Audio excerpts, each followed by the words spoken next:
এই পাবন ক্ষেত্র उपस्थित मोर समस्त भगवत पिपासु सुधीवृंद कल्याणमयी भक्तिमती मातृमंडली साधु सज्जन मंडली गुणी ज्ञानी मंडली समस्त को मोर अंतरर शुभेच्छा। जय गुरु जय जगन्नाथ। दिने भगवान शंकर शिव माँ पार्वती संगरे वृषभ पृष्ठ आरोहण कर चली। हठात शंकर भगवान शिव से वृषभ पृष्ठ ओह्लि पड़े। माँ पार्वती ठाकुराणी ओह्लि पड़े। शंकर भगवान शिव ओह्लि पड़ी वृषभ पृष्ठर से धरित्री माता को वसुमाता को मुंड लगे कि बार बार प्रणाम कर माटी धूली को आनी शंकर भगवान शिव मथारे बोल। माँ पार्वती छिड़ा पार्वती किसी बुझी पारना एटी तो कौन सी मठ मंदिर ना कहीं साधु सत ना कौन सी देवी ना ताले शंकर महाराज एमती हठात ओह्लि पड़ी कि माटी की मुंड लगे प्रणाम कर से धूली के आनी मथारे बड़ी हो बुझी पारना। माँ पार्वती ठाकुर बोले ये संसार को शंकर भगवान शिव को पागला लंगड़ा हाथ जोड़ी देले। माँ पार्वती ठाकुर कहले प्रभु कौन एमती हठात ओह्लि पड़े एवं ये माटीर धूली को लेकिन मथारे बलुंट से माटी को बार बार प्रणाम कर उद्देश्य शंकर भगवान शिव कहले सती यही स्थान दिने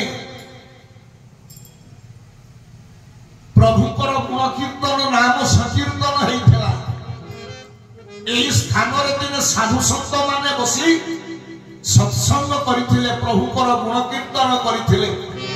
तेणु ये स्थान एते पवित्र तेणु ये माटी को आनी ये धूली को आनी मथारे बोलिबा संगे संगे ये माटी को मु मुंड लगे प्रणाम करुछि। बोल आनंद पद भगवान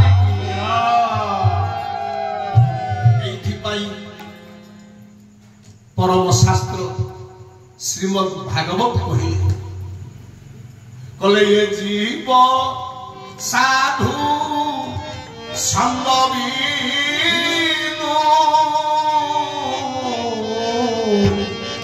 लभिन पारे मोर धनु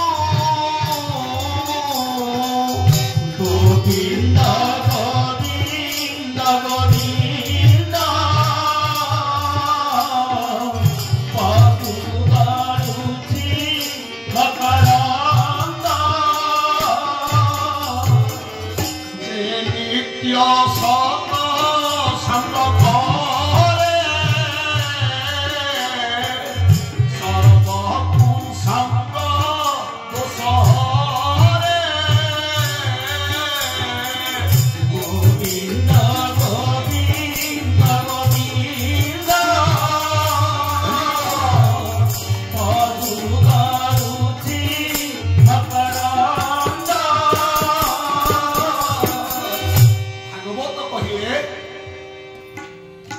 जीव साधु संग बिनु लभि न पारे मोर तन। तो ईश्वर भगवान विष्णु को प्राप्ति होगा हेले ये संसार उद्धार होगा हेले शंकर कहले जे तुम्हें जाग करो यज्ञ करो बार करो व्रत करो तीर्थ करो ये जीव साधु संग बिनु लभि न पारे मोर तन। जे पर्यंत ये जीव साधु संग करी नाही ये जीव सत्संग करी नाही प्रभुकर नाम संकीर्तन सेवन करी नाही से पर्यंत ये जीव केबे उद्धार हो पारे ना। तेणु ये satsang is a man making factory.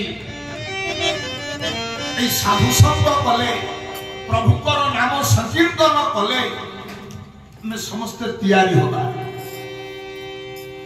सत्संग होचे मनीष तैयारी कारखाना कि आम तो समस्ते माँ गर्भर तैयारी ही आसी दुईटा हाथ दुईटा गोड़ गोटे मुंड नाक कान पाटी सब तो माँ गर्भर तैयारी पुणी सत्संग गले कौन तैयारी हवा सत्संग is a man making factory सत्संग हेउछे को मनीष तैयारी कारखाना आज जो ये सत्संग होची आपण मान करई माने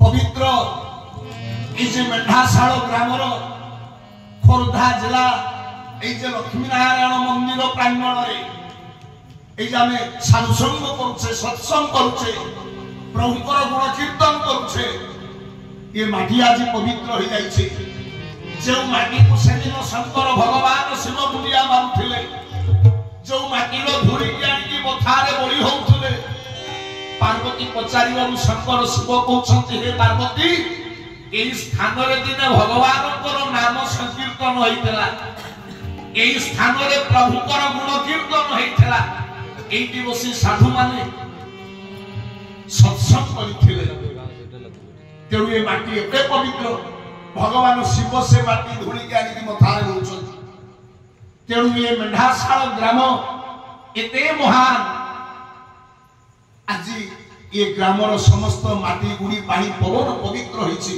हरिनाम शतकोटी जेते दूर जाए गोहत्या ब्रह्महत्या छाड़ी न पड़ाए ए जीवन साधु संग बिनु लक्ष्य न पारे मरतन जे नित्य साधु संग करे सर्व कुसंग दोष है साधु संग करने द्वारा प्रभुकर गुण कीर्तन करने द्वारा आमर जो कुप्रवृत्ति गुड़ाक अच्छी कुचलनी अच्छी कुचरित्र अच्छी वृत्ति प्रवृत्ति गुड़ाक आमर कुचलनी चरित्र गुड़ाक पवित्र हो जाए शुद्ध हो जाए मार्जित हो जाए बोल आनंद भगवान सत्संग प्रभुकर नाम संकीर्तन जे नित्य साधु संग करे सर्व कुसंग दोष है अच्छा मु एइटी आपन को गोटे प्रमाण देबी साधु संग कले हमर चलनी चरित्र आचरण केमिति परिवर्तन होए एटा गोटे मु प्रमाण दूछि दिनकर घटना जने राजा थे से राजांकर अपरूप दिव्य सुंदरी कन्याटीए थिला राजजेमा से राजांकर एकमात्र अलिअली कन्या राजजेमा को रूप लावण्य रे आकृष्ट होईची सेई राज्यर जने दुर्बृत्त असामाजिक व्यक्ति मद्यासक्त बेश्यासक्त लंपट चरित्रहीन जने कार्मुक पुरुष राजांकर से राजजेमा ऊपर से आकृष्ट होइछि चिंता करुछि सेई राज्यर सेई असामाजिक कार्मुक व्यक्ति जनिक मु ये राजांकर अपरूप दिव्य सुंदरी तरुणी को केमिति स्त्री रूपे पाइबे केबे संभव आइया बामन होई कि मु सांकु को धरिया पे हाथ बढ़े अरे राजा झियो को राजा को बाहर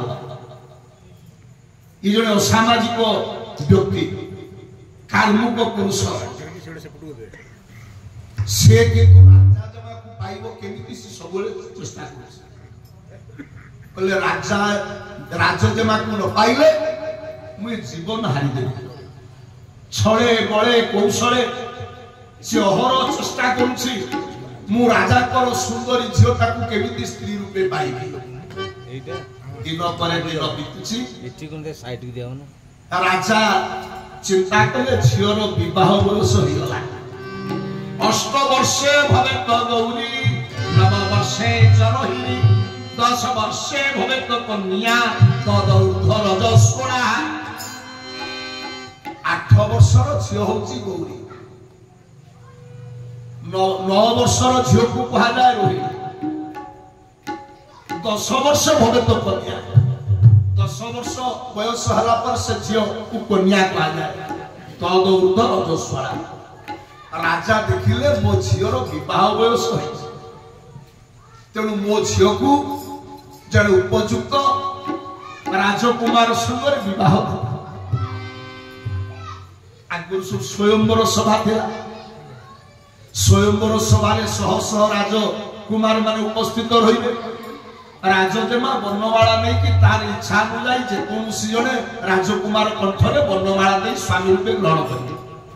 8 ପ୍ରକାର ବିବାହ ଅଛି, କିନ୍ତୁ ଯେତେବେଳେ ଝିଅର ବିବାହର ପାଇଁ ରାଜା ବ୍ୟସ୍ତ, ରାଜଜେମା କହିଲେ ବାପା ମୁଁ କୌଣସି ରାଜକୁମାରକୁ ବିବାହ କରିବି ନାହିଁ। ଆଶ୍ଚର୍ଯ୍ୟ, କିନ୍ତୁ ରାଜାର ଝିଅ ରାଜାର ପୁଅକୁ ବାହା ହବୁନି, କଣ ଜଣେ ଖଟିଖିଆ ଦିନ ମଜୁରିଆ ରିକ୍ସାବାଲାକୁ ବାହା ହବୁ? ହାତ ଯୋଡି ଦେଇଛି ବାପାଙ୍କ ପାଖରେ। ରାଜଜେମା ମୁଁ କୌଣସି ରାଜକୁମାରକୁ ବିବାହ କରିବି। ରାଜା କହିଲେ ମା ତାହେଲେ କାହାକୁ ବାହା ହବୁ? ନା ମୁଁ ଜଣେ ଭଗବତ ପ୍ରେମୀ, ଈଶ୍ୱର ପ୍ରେମୀ, ଜଣେ ସନ୍ଥ, ତାଙ୍କୁ ସ୍ୱାମୀ ରୂପରେ ବର୍ଣ୍ଣମାଳା ଦେଇ ବରଣ କରିବେ। କଣ ଆନନ୍ଦ କନ୍ଦ ଭଗବାନ। ମୋର ଯିଏ ସ୍ୱାମୀ ହେବେ ସେ ଜଣେ ଈଶ୍ୱର ଅନୁରାଗୀ ହେଇଥିବେ। You are for the Lord, not for others. You are for the Lord and so for others.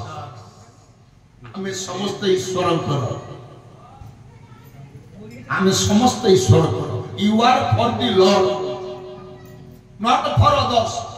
ମୁଁ ମୋ ପୁଅର ନୁହେଁ, ଝିଅର ନୁହେଁ, ସ୍ତ୍ରୀର ନୁହେଁ, କାହାର ନୁହେଁ, only for God, କେବଳ ମୁଁ ଈଶ୍ୱରଙ୍କର। ପୁଣି ତାପରେ You are for the Lord, not for others. But you are for the Lord and so for others. ଯେତେବେଳେ ମଣିଷ ଈଶ୍ୱରଙ୍କର ଆପଣାର ହେଇଯାଏ, ଯେତେବେଳେ ମଣିଷ ଈଶ୍ୱରଙ୍କୁ ପ୍ରାଣ ଭରିକି ଭଲ ପାଏ, ଇଏ ଜଗତରେ ସେ ସମସ୍ତଙ୍କୁ ଭଲ ପାଏ। ମୋର ଆନନ୍ଦ ଭଗବାନ। ଯେତେବେଳେ ମଣିଷ ଈଶ୍ୱରକୁ ଭଲ ପାଏ, ସେତେବେଳେ ସେ ବାପାକୁ ଭଲ ପାଇବ, ମାକୁ ଭଲ ପାଇବ, ସ୍ତ୍ରୀକି ଭଲ ପାଇବ, ପିଲା ଛୁଆ, ଛେଳି, କୁକୁର, ମାଙ୍କଡ, କୀଟ, ପତଙ୍ଗ, ତରୁଲତା ପ୍ରତ୍ୟେକକୁ ଭଲ ପାଇବ। ଯେ ପର୍ଯ୍ୟନ୍ତ ମଣିଷ ଈଶ୍ୱରକୁ ଭଲ ପାଇ ନାହିଁ, ଇଏ ଜଗତରେ ସେ କାହାରିକୁ ଭଲ ପାଇପାରେ ନା। ଆମେ ଖାଲି ଛଳନା କରନ୍ତି, ହଁ ମୁଁ ବାପାଙ୍କ ସେବା କରୁଛି, ହଁ ମୁଁ ମା ସେବା କରୁଛି, ସେଇଟା କିନ୍ତୁ ଛଳନା। ଆଜି ରାଜଜେମା ହାତ ଯୋଡି କହୁଛି ବାପା ମୁଁ ଯାହାକୁ ବିବାହ କରିବି, ଯିଏ ମୋର ସ୍ୱାମୀ ହେବେ, ସେ ଜଣେ ଈଶ୍ୱରଙ୍କର ଲୋକ ହେଇଥିବେ, ଭଗବାନଙ୍କର ଲୋକ ହେଇଥିବେ, ସେ ଈଶ୍ୱରକୁ ସେବା ଭକ୍ତି କରୁଥିବେ। ସେଇଭଳି ଚରିତ୍ରର ଲୋକ ଜଣେ ସାଧୁ ମହାତ୍ମାଙ୍କୁ ମୁଁ ସ୍ୱାମୀ ରୂପେ ଗ୍ରହଣ କରିବି। ରାଜା ଚିନ୍ତା କଲେ ତାହେଲେ ଆଉ ରାଜକୁମାର ମାନଙ୍କୁ କାହିଁକି ସ୍ୱୟଂବର ସଭାକୁ ନିମନ୍ତ୍ରଣ କରିବି? କିରେ ମୋ ଝିଅ ତ ରାଜକୁମାରକୁ ବାହା ହବନି, ତାହେଲେ ରାଜକୁମାର ମାନଙ୍କୁ କାହିଁକି ନିମନ୍ତ୍ରଣ କରିବି? ସେ ରାଜ୍ୟରେ ମା ଯେତେ ସାଧୁ ସନ୍ଥ ଥିଲେ, ଯେତେ ଭକ୍ତମାନେ ଥିଲେ, ଯେତେ ଈଶ୍ୱର ଅନୁରାଗୀ ଥିଲେ, ସମସ୍ତଙ୍କୁ ରାଜା ନିମନ୍ତ୍ରଣ କଲେ। ମୋ ଝିଅର ସ୍ୱୟଂବର ସଭାରେ ଆପଣ ମାନେ ସମସ୍ତେ ମହାଭାଗ ଯୋଗ ଦେଲେ। ଆଜ୍ଞା ସ୍ୱୟଂବର ସଭା ଦିନ ସବୁ ସାଧୁ ସନ୍ଥ ମାନେ ଆସିକି ସ୍ୱୟଂବର ସଭାରେ ବସିଲେ। ରାଜଜେମା ବର୍ଣ୍ଣମାଳା ନେଇ ସ୍ୱୟଂବର ସଭାକୁ ଯିବେ। ସେଇ ସାଧୁ ମାନଙ୍କ ମଧ୍ୟରୁ ଜଣକ କଣ୍ଠରେ ବର୍ଣ୍ଣମାଳା ଦେଇ ସ୍ୱାମୀ ରୂପେ ଗ୍ରହଣ କରିବେ। ଏ କଥାଟା ଶୁଣି ପକେଇଲେ ଦୀର୍ଘ ଦିନ ଧରି ଯିଏ ରାଜଜେମା ପଛେ ଲାଇନ ମାରୁଥିଲା, ଯିଏ ଦୀର୍ଘ ଦିନ ଧରି ସେଇ କାମୁକ ଦୁଶ୍ଚରିତ୍ର ଅସାମାଜିକ ଲୋକଟା ରାଜଜେମାକୁ ସ୍ତ୍ରୀ ରୂପେ ପାଇବା ପାଇଁ ଚିନ୍ତା କରୁଥିଲା, से शुणी पकेला आसंता काली राजजेमाकर स्वयंवर हब आ राजजेमा जने साधु को स्वामी रूपे ग्रहण करिवे। बोल आनंद कंद भगवान आज्ञा से कले कौन बोले मत बर्तमान नकली साधु रूप हवा को साधु व्यतीत अन्य क्या से स्वयं सभा प्रवेश करा कि से नकली साधु वेश को मां धरला किए से दुश्चरित्र मद्यप कार्मिक असामाजिक व्यक्ति जड़ित राजजेमा को पाइबा पाई जने नकली भंड बाबाजी रूप को धरले दाढ़ी करदेले जटा करदेले गेरुआ वस्त्र पिंधिदेला चंदन चिता काटिदेला माल तिलक लगेदेला आया भंड बाबाजी रूप को धरी स्वयंवर सभारे जाई साधु मानक मेल में बसिगो। मोर प्रसंग अछि कोउटी साधु संग कले मनीषर चलनी चरित्र आचरण गुड़ाक मार्जित हुए पवित्र हुए। एटा म आपण मानको प्रमाण देछि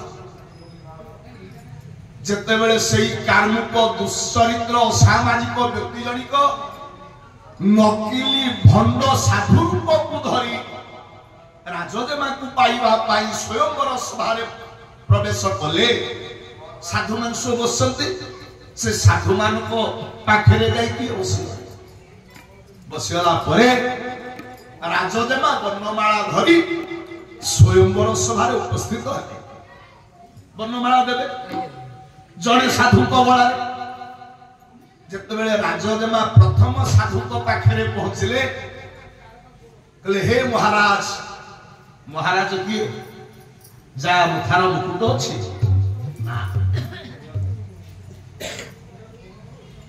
जहा मुखार ईश्वर छंती ईश्वर रूपक मुकुट को जे मुखार धारण करी जीवन यात्री हुए ताकू कहा जाए महाराज।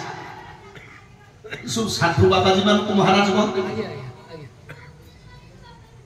राजजेमा वर्णमाला धरी प्रथम बाबा को पाखे पहुंचले कहला आज्ञा हे साधु महाराज आपण मो वर्णमाला ग्रहण करी मते आपण स्त्री रूपे ग्रहण करू। मां प्रथम साधु बाबा चाहिए मुंड हले ना द्वितीय साधु बाबा को पाखे पहुंचले राजजेमा कहले मो वर्णमाला ग्रहण करी मते स्त्री रूप रे वरण करू। द्वितीय बाबा जने को मुंड हले कि मना कर दे तृतीय बाबा मना कर चतुर्थ बाबा मना कर लास्ट रे बसिछि सही भंड बाबा दाढ़ी जटा को लगेई भस्म विभूति बोली गेरुआ वस्त्र परिधान करी राजा को झियो को पाइबा पाई स्त्री रूपे आज भंड बाबाजी रूप रे स्वयंवर सभारे बसिछि से कार्मिक व्यक्ति जड़िको ए माने जण जण करी समस्त मुंड हले देले केही झियर वर्णमाला ग्रहण कलेनी जेते बेले लास्ट रे जाई कि सेही भंड नकली साधु पाखरे पहुंची गले डाकिले हे साधु महाराज आपण मो वर्णमाला ग्रहण करी मते स्त्री रूपे ग्रहण करंतु ई एतिकी बेले आया से भी मुंड हले कि मना कर देले जय भगवान जगन्नाथ बुझले तो एटी जगत गुरु शंकराचार्य हिणमीय सज्जन संगति रेखा भगवती भवान अवतरणी गौरा हिणमीय सज्जन संगति रेखा भगवती भवान अवतरणी गौरा जलमती तारा ताता बाता जीवन नमति सय चपल नमति सय चपल नमति जीवन आनंद कद भगवान की बेले जगत गुरु शंकराचार्य लिखिले कहले क्षीणमीय सज्जन संगति रेखा ए केतोटी मुहूर्त ए भंड असिली साधु मानकर संग लाभ करिथिबारु ता जीवनर केते बड़ परिवर्तन हे गला चिंता कर दीर्घ दिन धरी लागिथिला राजा झुकु कि पुणी राजा झील को पाइबाई निजे भंड बाबाजी होगी आसिक साधु मानक मेल बसला शेष आज्ञा जिते बड़े झी आसी कहूँ मत स्त्री रूपे ग्रहण कर आया मुंड हले को मना कर दूसरी परिवर्तन केमिति हला क्षीणमीय सज्जन संगति रेखा भवती भवान बतरणी साधुर संग गले मनुष्यर एइभଳି चलनी चरित्र आचरण व्यवहार वृत्ति प्रवृत्ति गुड़ाक परिवर्तन हो जाए तेणु भगवान भागवत कहले जे नित्य साधु संग करे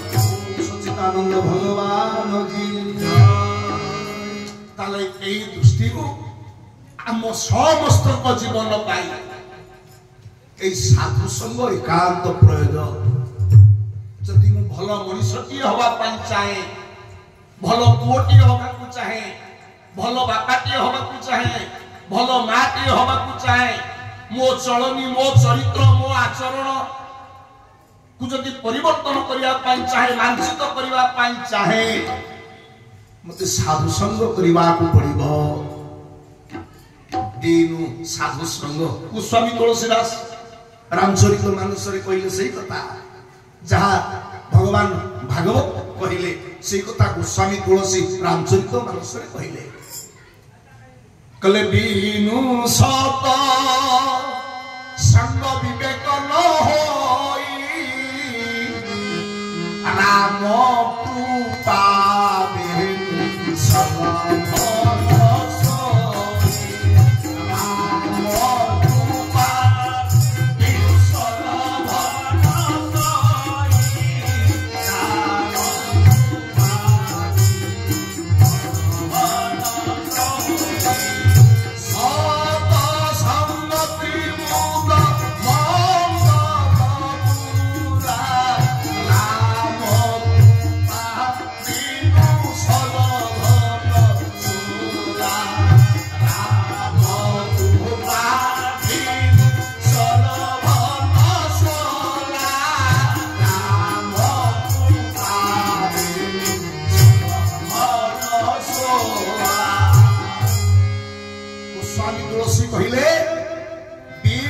सतसंग विवेक आपणकर जेते पद पदवी थाउ आपणकर जेते डिग्री डिप्लोमा थाउ आपणकर जेते धन ऐश्वर्य थाउ आपणकर जेते ज्ञान पांडित्य थाउ गोस्वामी तुलसीदास महाराज कहले तीनू सतसंग विवेक ये जीव जदि सत्संग लाभ न करे ये जीव जदि साधु संग न करे ये जीव जदि ईश्वरंकर गुण कीर्तन न करे तार विवेकता उदय हो पारे ना एथि पई हम जीवनर साधु संग एकांत प्रयोजन